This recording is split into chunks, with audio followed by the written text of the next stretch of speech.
Everyone, welcome to Step Up Academy. मैं doctor Ananya Dikshit, आपकी biology educator. और आज हम इस वीडियो में बात करने वाले हैं असर्शन रीजन की कौन से chapter the fundamental unit of life. Okay, तो असर्शन रीजन क्या होता है? ये दो स्टेटमेंट्स दिए जाते हैं आपको, असर्शन और रीजन। ओके, अगर फिर चार ऑप्शंस दिए रहते हैं, असर्शन और रीजन दोनों सही हैं और जो रीजन है वो असर्शन का सही एक्सप्लेनेशन है, तो आप ए मार्क करेंगे। ओके, अगर असर्शन रीजन दोनों सही है बट आर जो है, रीजन जो है वो एक्सप्लेनेशन, करेक्ट एक्सप्लेनेशन नहीं है असर्शन का, तो आप क्या मार्क करेंगे? बी मार्क करेंगे। ओके, वही जो सी ऑप्शन होता है वो क्या होता है? असर्शन ट्रू होता है पर रीजन फॉल्स होता है। ओके, और जो डी होता है वो क्या होता है? Assertion is false but reason is true. Assertion यहाँ पे फॉल्स होता है और रीजन सही होता है। ओके, तो ऐसे ही हमें सारे क्वेश्चंस में करना है। अब हम फर्स्ट क्वेश्चन देखते हैं। Assertion, Robert brown discovered nucleus. Robert Brown ने न्यूक्लियस को डिस्कवर करा था, असर्शन तो सही है। अब रीजन देखते हैं। Nucleoplasm and cytoplasm of a living cell together form the protoplasm. Okay, जो न्यूक्लियोप्लाज्म है और जो साइटोप्लाज्म है उसको कलेक्टिवली हम क्या बोलते हैं? प्रोटोप्लाज्म बोलते हैं। रीजन भी सही है पर रीजन जो है वो असर्शन का एक्सप्लेनेशन नहीं है। असर्शन रीजन दोनों सही है पर रीजन करेक्ट एक्सप्लेनेशन नहीं है, क्योंकि इसमें बताना था कि न्यूक्लियस की डिस्कवरी कैसे हुई थी। ओके, और इसका तो ऑप्शन क्या होगा? सही B, both A and R are true but R is not the correct explanation of the A assertion. Okay,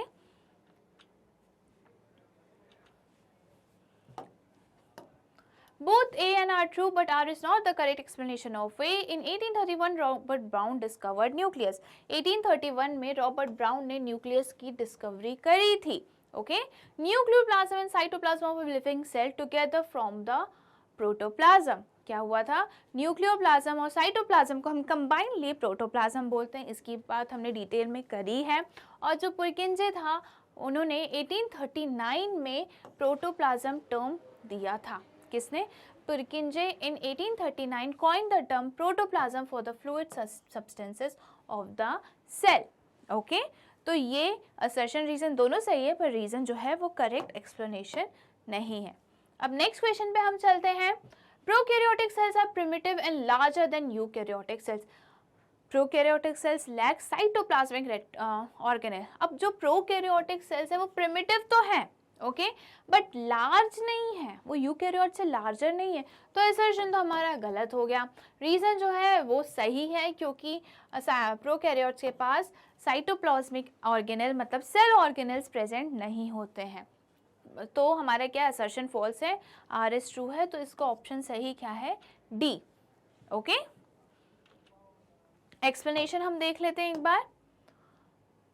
prokaryotic cells are smaller in size as compare to eukaryotes. Okay, ये बात हम कर चुके हैं कि प्रोकैरियोट्स जो होते हैं उनका साइज जो है वो स्मॉल होता है, वो छोटे होते हैं as compare to eukaryotic cells. These cells also like cytoplasmic membrane bound organelle। और जो प्रोकैरियोट्स होते हैं उनके पास सेल बाउंडेड मेम्ब्रेन भी नहीं होते, सेल ऑर्गेनेल सॉरी, ठीक है, मेम्ब्रेन बाउंड ऑर्गेनेल्स भी नहीं होते। Okay, Thus most function are performed by poorly developed parts of cytoplasm। इसलिए जो भी प्रोकैरियोट्स में फंक्शन कर रहे हैं, साइटोप्लाज्म का जो भी थोड़े बहुत जो छोटे मोटे पार्ट्स हैं वही उनसे फंक्शन करते हैं। Okay, next question. Assertion, cells having cell wall withstand very dilute hypotonic external media without bursting. The cell wall exerts an equal pressure against the swollen cell। Assertion जो है वो सही है और रीजन भी जो है वो भी सही है और साथ ही करेक्ट एक्सप्लेनेशन है assertion का। Okay, both A and R true and R is correct explanation of the A। क्यों, क्या होता है इसमें, ये हमने बात करी, हमने जब शॉर्ट आंसर्स की बात करी तो ये क्वेश्चंस बहुत बार आया था। क्या होता है कि जब हमने सेल को, अगर हमने प्लांट सेल को, ओनली प्लांट सेल के पास क्या होता है? Cell wall. अगर हमने प्लांट सेल को ऐसे मीडियम में रख दिया जो बहुत डाइल्यूटेड है ना, हाइपोटोनिक है, ओके, तो क्या होगा? सेल में पानी अंदर आ जाएगा, ठीक है, जो फ्लूइड फॉर्म में वो कहाँ आ जाएगा? सेल के अंदर आ जाएगा और सेल स्वेल हो जाता है। सेल क्या हो जाता है? स्वेल हो जाता है, जिसके कारण वो प्रेशर एक्सर्ट करता है सेल पे। सेल वॉल पे। और सेल वॉल क्या करती है भैया, तुमको जितना प्रेशर लगाने लगाओ मैं उतना ही इक्वल प्रेशर तुम पे लगाऊंगा और तुम्हें बर्स्ट होने नहीं दूंगा। Okay, in hypotonic medium cells takes up water from the external medium by the osmosis. अब वाटर का जो मूवमेंट हो रहा है उस प्रोसेस को हम ऑस्मोसिस बोलते हैं, ये भी मैं बहुत बार आपको बता चुकी हूँ। Due to high amount of water inside the cell swell up and build up pressure against the cell wall. अब क्या हुआ, पानी जो है वो सेल के अंदर आ गया, अब इसके कारण सेल जो होते हैं वो पानी भर जाते हैं, तो स्वेल हो जाते हैं और प्रेशर एक्सर्ट करते हैं किस पे, सेल वॉल पे। At this point the cell exerts an equal, cell wall होना चाहिए यहाँ पे, okay. Cell wall exerts an equal pressure against the swollen cell. कौन होता है, जो सेल वॉल होती है वो इक्वल प्रेशर लगाती है सेल पे। Thus because of the presence of cell wall, cell can withstand very dilute external media without bursting। इसी कारण जो है सेल क्या करती है, टॉलरेट कर सकती है, उसको स्ट्रेंथ मिलती है कि जो इतना डाइल्यूट मीडियम के अंदर वो है उसको वो अच्छे से बेयर कर सके और बर्स्ट ना हो। किसकी हेल्प से होता है ये, सेल वॉल की हेल्प से होता है, राइट। अब हम नेक्स्ट क्वेश्चन पे चलते हैं, हमारे क्वेश्चन 4th।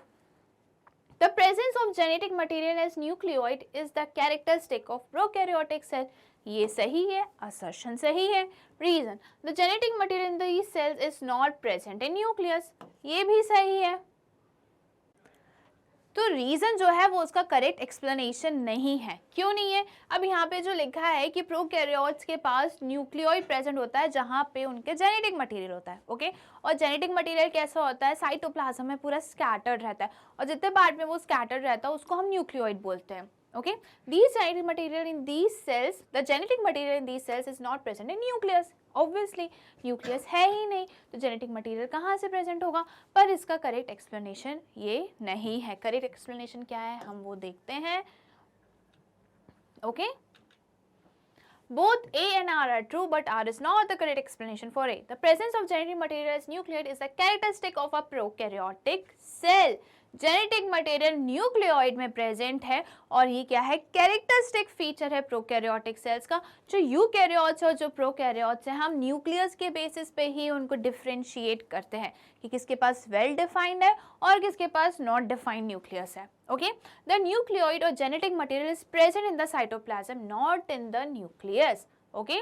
तो जो जेनेटिक मटेरियल है, जो न्यूक्लियोइड है, वो कहाँ प्रेजेंट है, वो प्रेजेंट है साइटोप्लाज्म में, क्योंकि इनके पास न्यूक्लियस तो है ही नहीं, okay. Next question, Golgi body store modify and pack products in vesicle. सही है, assertion is true. They are involve in the formation of lysosomes. ये भी ट्रू है, बट जो रीजन है वो उसका करेक्ट एक्सप्लेनेशन नहीं है, ओके। करेक्ट एक्सप्लेनेशन नहीं है। Both A and R are true, but R is not the correct explanation of the assertion, okay। Golgi bodies store, modify and pack products in vesicle which are distributed to various parts of the cells। The Golgi bodies are also involved in the formation of lysosome waste disposal system of the body। अब क्या होता है, Golgi bodies जो है वो post office of the cell है, वो क्या करते हैं, मॉडिफिकेशन करते हैं, पैकेजिंग करते हैं और डिस्पैच करते हैं with the help of vesicle, okay.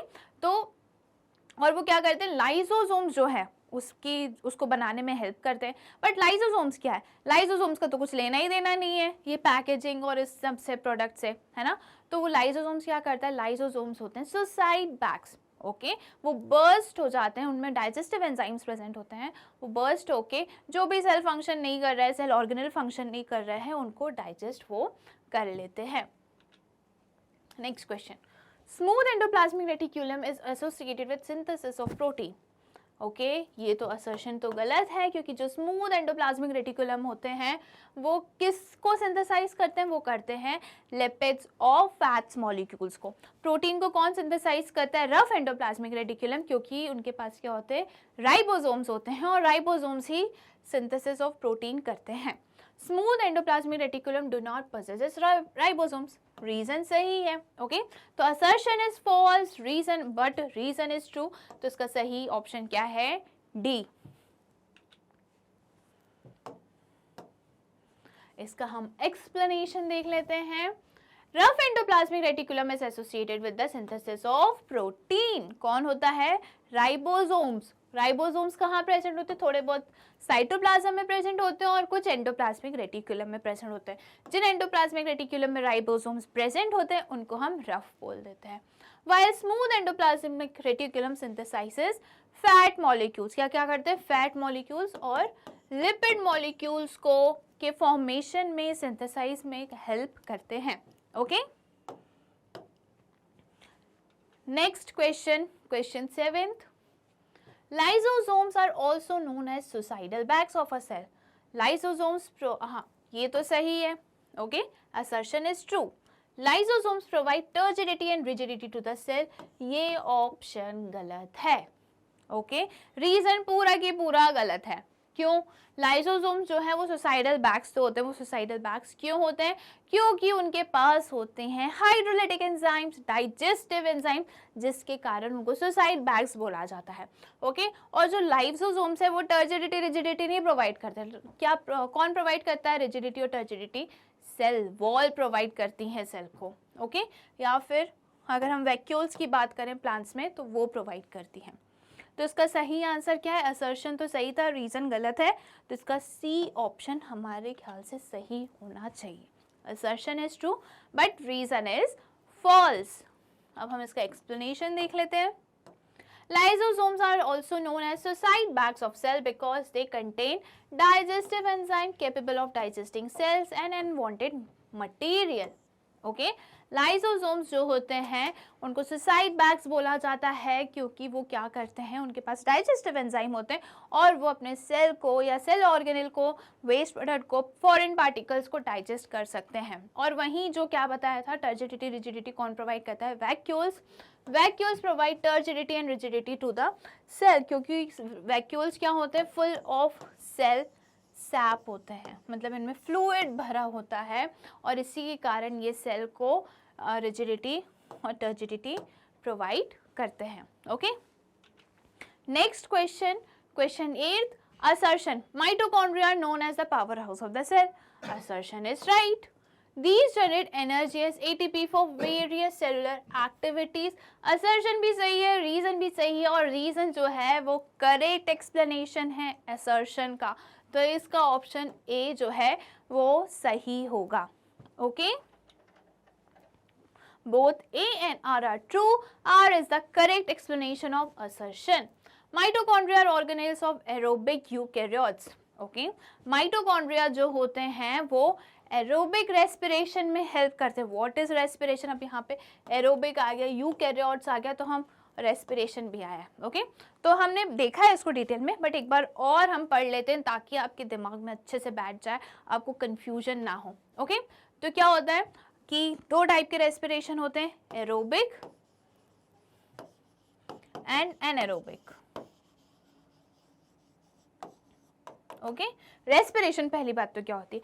Respiration का मतलब होता है break down of glucose to release energy. Glucose को तोड़ने का काम होता है।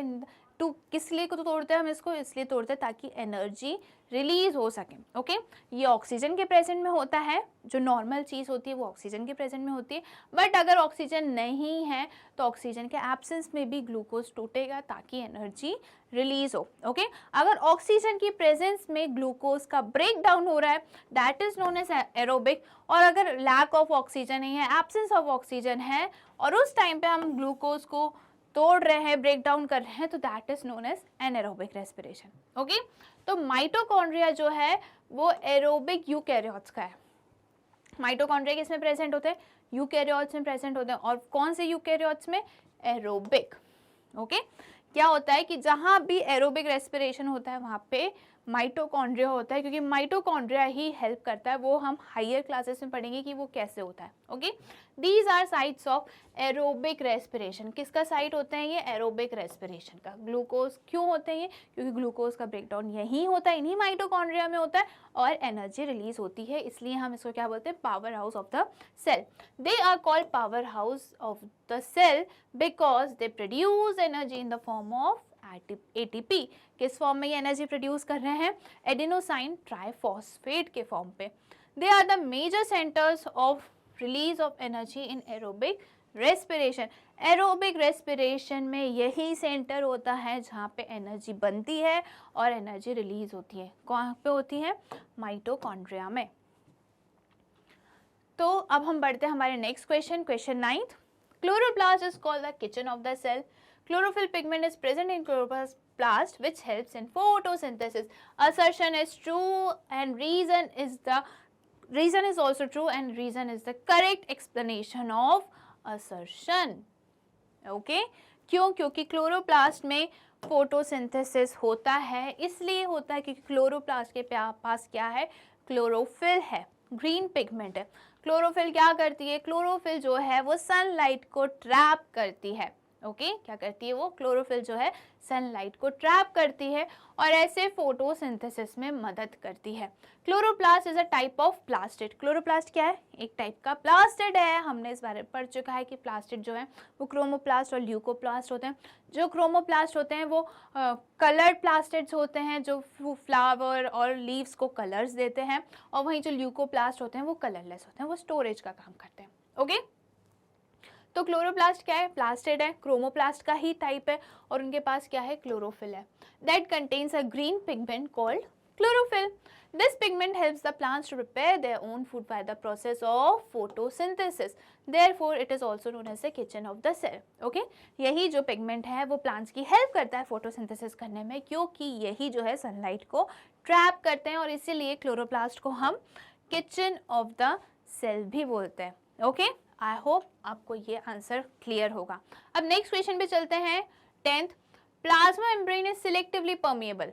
Plasma membrane allows some molecules to pass through it more easily than others.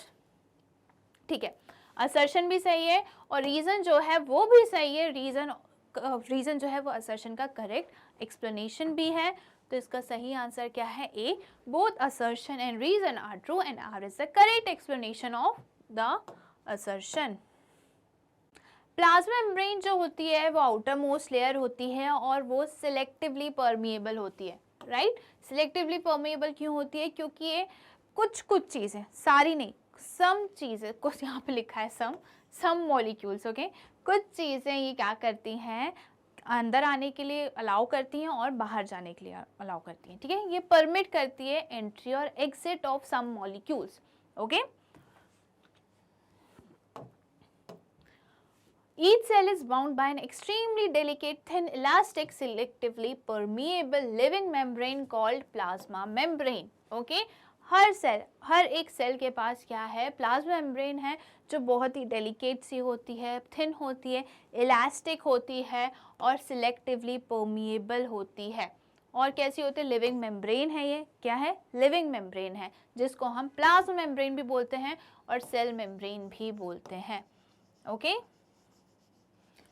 It is selectively permeable as it allows some molecules to pass through more easily than others. ये selectively इसलिए होती है क्योंकि ये कुछ molecules को permit करती है कि वो अंदर आ जाएं और बाहर चले जाएं. ओके सबको नहीं अलाउ करती हैं, कुछ को, इसलिए इनको हमने क्या बोला है? सिलेक्टिवली. अगर सबको अलाउ करती हैं तो क्या होती है? Freely permeable. ओके फ्रीली होती हैं. अब हम चलते हैं हमारे नेक्स्ट असर्शन रीजन पर. 11th, leucoplasts perform photosynthesis. Chloroplasts store fat, starch and protein. Okay, जो assertion है वो गलत है. ठीक है, रीज़न सही है क्योंकि जो प्लास्टिड्स होते हैं उनका काम होता है स्टोरेज का. कौन से स्टोरेज का? Fat, starch and proteins, oil वगैरह ये स्टोर करके रखते हैं. ठीक है, तो रीज़न सही है, असर्शन गलत है क्योंकि जो ल्यूकोप्लास्ट है वो फोटोसिंथेसिस नहीं करता. फोटोसिंथेसिस कौन करता है? क्लोरोप्लास्ट, क्योंकि क्लोरोप्लास्ट के पास होते हैं क्लोरोफिल, ग्रीन पिगमेंट. ओके तो इसका सही आंसर क्या है? ए डी ऑप्शन सही है. Assertion is false but R is true.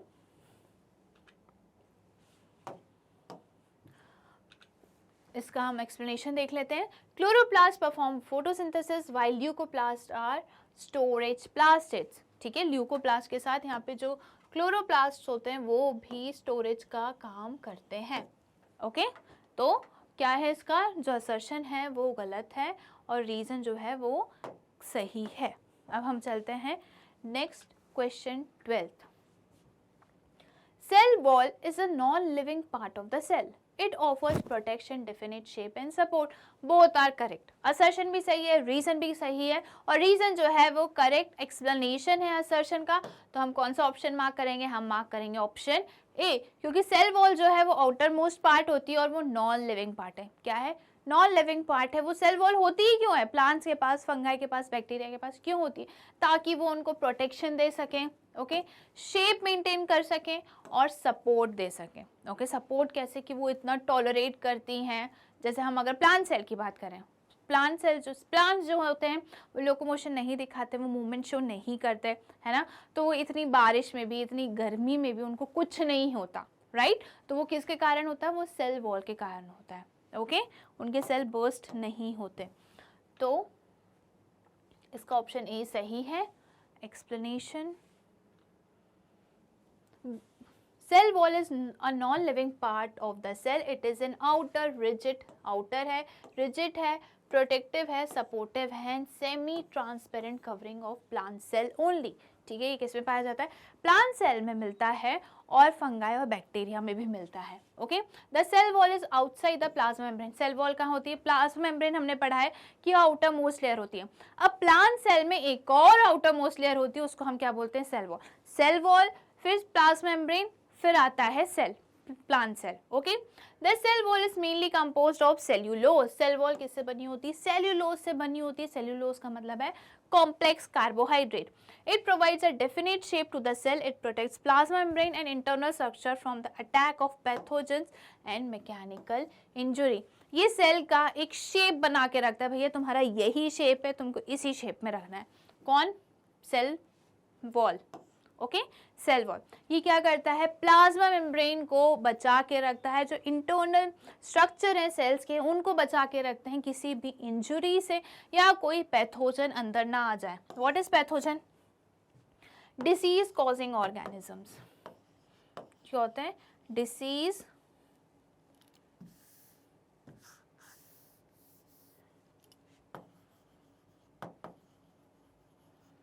Causing organisms. Okay, pathos मतलब डिसीज और जेंस मतलब ऑर्गेनिजम्स. ओके, तो कौन बचा के रखता है? सेल वॉल जो है वो प्लाज्मा मेम्ब्रेन और internal structure of the cell को प्रिवेंट करते, प्रोटेक्ट करके रखते हैं. किससे? पैथोजन से, और कोई चोट ना लग जाए उससे. Okay, next assertion, plant cells have very large vacuoles. In plant cells, vacuoles are full of sap, cell sap. Okay, ये assertion भी सही है. रीजन जो है वो भी सही है और करेक्ट एक्सप्लेनेशन है. तो हम कौन सा ऑप्शन मार्क करेंगे? हम मार्क करेंगे ऑप्शन ए. क्यों मार्क करेंगे? इसलिए मार्क करेंगे कि प्लांट्स के पास जो होते हैं वो वैक्यूल्स बड़े होते हैं as compare to animals. Okay, और वहीं जो क्या है, वैक्यूल्स क्यों बड़े होते हैं? क्योंकि उनके पास बहुत सारा फ्लूइड होता है. उसी को हम क्या बोलते हैं? Cell sap. ठीक है, वैक्यूल्स के अंदर क्या है? Fluid, and that is known as cell sap. Okay, तो full of cell sap. Vacuoles, yes, vacuole is full of cell sap. Okay, store. अब वैक्यूल्स का फंक्शन क्या होता है? Plant cells possesses large vacuole to perform functions like. अब इनके पास large vacuoles क्यों होते हैं?